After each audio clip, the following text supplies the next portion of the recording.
अस्सलाम वालेकुम dear viewers, अल्लाहुम्मा सल्ली अला मुहम्मदिन व आले मुहम्मद। Welcome to my channel S law learning.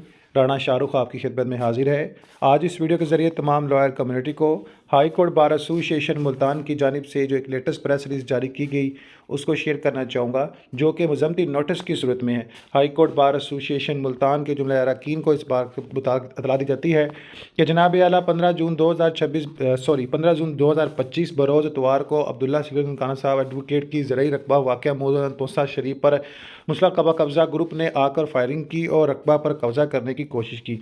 Firing के दौरान मोअज़्ज़िज़ वकील के ज़रा और एक दोस्त ज़ख्मी हो गए। High court bar association Multan इस वाक़े का शदीद अल्फाज में मज़म्मत करती है और तोसा शरीफ थाना सिटी और DPO डेरा गाजी खान से मुतालबा करती है कि मुलज़म को फुल फौर गिरफ़्तार किया जाए और असल मालकान को तहफ़्फ़ुज़ फ़राहम किया जाए। सफ़दर सराहना Sayal general secretary high court bar association Multan की जानिब से तस्दीक शुदा नोटिफिकेशन। मज़ीद मालूमात के लिए ऑफिशियल नंबर 06192011944 पर